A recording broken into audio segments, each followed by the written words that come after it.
Acting President. The Leader of the Opposition. Thank you, Mr Acting President. I lead for the opposition on the Fair Trading Legislation Amendment Reform Bill 2018 and the Charitable Fundraising Amendment Bill 2018. The changes presented in these bills are significant. The government must provide an efficient and robust regulatory environment that encourages strong and healthy competition, but it's also a key responsibility of governments to provide a regulatory environment that ensures consumers are protected, whether it be protection from unsafe products, consumer confidence and licensing scheme for tradespersons, or improving transparency in our markets so consumers can make better informed choices. The Charitable Fundraising Amendment Bill deals with the recommendations contained in the report of the inquiry under the Charitable Fundraising Act 1991, undertaken by Justice Bergen. While the opposition supports the intent of the bill, we note that the Minister should consider a move towards nationally consistent fundraising laws to reduce the administrative burden placed on charities. The Fair Trading Legislation Amendment Reform Bill also seeks to achieve these consumer protection outcomes, and while the opposition has some reservations regarding specific sections or aspects of the bill, we support the bill overall. Turning to the substance of the bills, the Charitable Fundraising Amendment Bill 2018 gives effect to a number of recommendations contained in the report of the inquiry under the Charitable Fundraising Act, which was undertaken by Justice Bergen. Justice Bergen made 29 recommendations, 23 of which related to law reform. The remaining 6 recommendations were related to administrative or compliance issues. The bill seeks to deliver the substance of these recommendations. New South Wales residents donate over $1 billion to charity each year. Any legislative reform should seek to bolster confidence in the sector so charities can continue to efficiently fundraise and return those funds to local and international communities through their projects and the initiatives which they auspice. Reducing duplication and administrative burdens on small charities would of course be beneficial to the sector. In particular, Clause 12 is directed to streamlining the registration process for charities. Charities will be able to use their proof of current registration with the ACNC to apply for fundraising authority in New South Wales.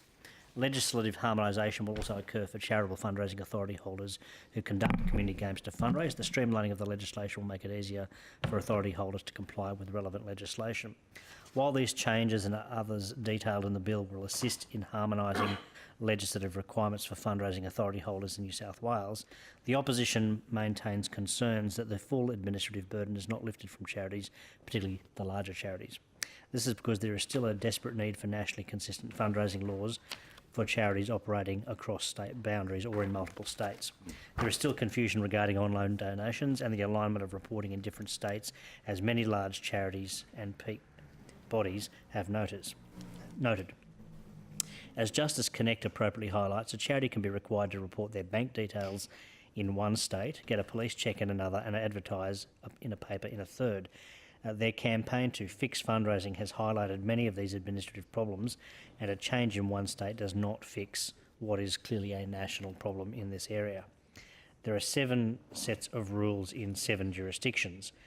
The opposition asks the Minister and the Government, what concrete action are you taking to streamline the process, and will you be raising the need for nationally consistent laws at the meeting of Consumer Affairs Ministers? With more and more donations occurring online and between state borders, it's of the utmost importance that we develop and implement nationally consistent laws on fundraising.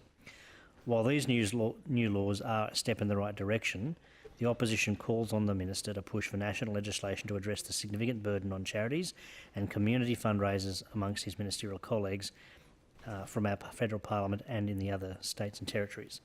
The bill also addresses fair trading's compliance and enforcement powers in the Act to conduct random inspections of charities and to investigate any breach of the Act that may occur. The public inquiry addressed this concern, and the bill responds by proposing a number of changes to strengthen compliance, including Clause 26, which provides powers of investigation to authorised officers. Proposed section or Clause 25K, under this proposal, the Minister would be able to direct a person or body to pay remuneration at expenses of an authorised officer for the exercise of investigation functions in relation to the person or body if a person has been found guilty of an offence. We ask the Minister to more clearly identify or to clarify the definition of an offence in this legislation and to clarify whether the proposed section is retrospective in its effect, i.e. Will it occur to offences, will it apply in particular to offences that have occurred or been committed prior to the commencement of the legislation, even if, for example, an inquiry only occurs once the legislation has been brought into force and effect. And the lack of a definition of what an offence may contain in the legislation is something that we would ask the government to address also. Turning to the Fair Trading Amendment Reform Bill 2018, the bill details a significant number of consumer and business-focused reforms arising from the government's Easy and Transparent Trading Report. Over 500 submissions were submitted, providing feedback to the government before the introduction of the bill into the Parliament. First, the bill introduces a number of reforms that will increase transparency for consumers. The bill addresses the use of non-disclosure agreements used by a business to circumnavigate their responsibility or to avoid their responsibility to provide consumers with safe products or services. There have been concerns from consumer advocates like Choice about the use of non-disclosure agreements. This was most noticeable in the case of Thermomix, where serious incidents highlighting the unsafe nature of the product were not disclosed with the ACCC or relevant state authorities because those customers who had complained to the company were asked to sign non-disclosure agreements before receiving their remedy. It's absolutely vital that products or services that are dangerous are reported to the authorities immediately, because that information potentially has a wider impact on the public. This reform will give consumers a way to make that report without voiding non-disclosure agreements. This then enables fair trading and other relevant authorities with the information to investigate the problem and, if necessary, issue a public warning or alert the Competition and Consumer Commission to potential problems. A number of other reforms are designed to help consumers navigate complex markets, such as the disclosure of commissions. This is addressed particularly in Schedule 1, where the problem of information asymmetry with third-party referrals, information and recommendations can lead consumers into purchasing a substandard product or service. Services such as comparative websites, for example, in the insurance industry market themselves as offering a range of products across the market when in fact they only cover a limited number of services. Consumers may be none the wiser on the financial kickbacks or incentives involved in these transactions. The reforms in the bill seek to provide consumers with better information so they can make better purchases through requiring upfront disclosures. We note also that the reforms on rental bonds will streamline processes from tenants, allowing the bond to be transferred from one property to another before that first bond has been released. In relation to trades licences and licensing, the Minister in this government is seeking to reduce red tape for businesses, particularly trades. Trade licences for 13 minor trades, including kitchen, bench top, installation, painting and decorating, dry plastering, fencing, glazing and paving, will now only need to notify the regulator every 5 years that they still require a licence. This is a departure from the government's previous position as stated in their Easy and Transparent Trading Paper. The Minister previously sought to abolish these licences altogether. The response from stakeholders was frankly overwhelming. The government received over 400 submissions and reported during budget estimates that only 7 submissions were in favour of abolishing licences for these trades. However, there was an overwhelming majority support for licensing to remain. However, even as recently as September, the Minister was refusing to rule out the abolition of these individual licences. Thankfully, here in the detail of the bill, the government has listened to the community and business voices and has seen reason on this issue. The licences will remain and consumers will have confidence in the work being performed by these tradespersons, and tradespersons will retain their licences, which they can then market as a signal to consumers of their skills and qualifications.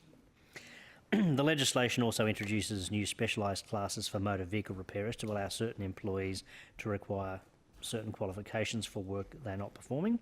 For example, an employee changes tyres could only require a Certificate 1 or 2 instead of higher qualifications.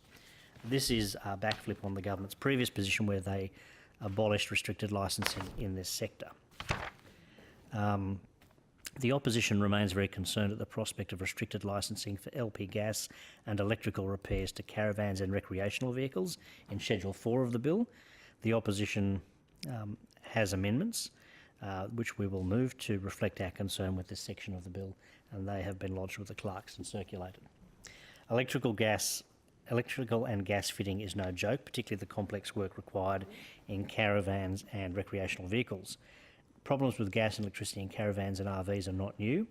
The opposition and the relevant shadow minister are familiar with complaints from consumers about so-called lemon caravans. A news report in Choice magazine quotes Tracy Lee, the administrator of the Facebook group Lemon Caravans and RVs in Oz, who calls the industry a shambles, and notes that despite electrical and other significant problems plaguing the industry, little recourse is taken. The last thing we want to be doing at this time is reducing the standards and quality of installation and repairs for caravan and RV manufacturers. If these manufacturers can't get it right, with fully qualified tradespersons working on their vehicles, we shouldn't seek to restrict licences. The amendment proposed is to omit all words on Schedule 4.1 square brackets 3 and Schedule 4.2 square brackets 1, which are those words pertaining to the definition of specialist work for electricity and LP gas fitters for caravans and RVs, and the category of work for electricity and LP gas fitters for caravans and recreational vehicles. If the government is serious about consumer protection, as it appears to be in addressing the use of non-disclosure agreements, for example, then it should favourably consider the amendments being proposed this evening by the opposition, because this is an amendment that takes the safety of people in New South Wales seriously.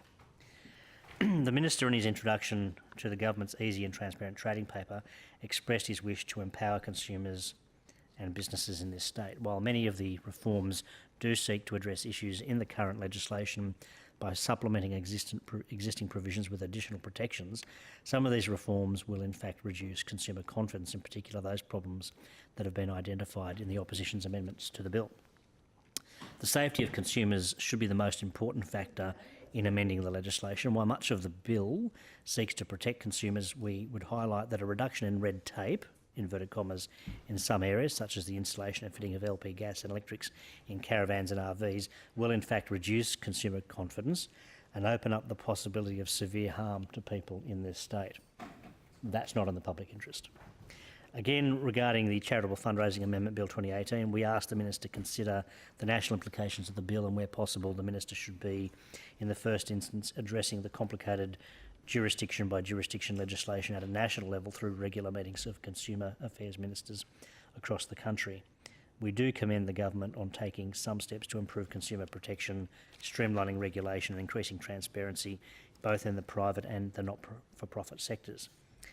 Having identified some issues with both bills, we know that we'll be watching the implementation of these significant reforms and will ensure they are working as intended, particularly if we should come to government next year.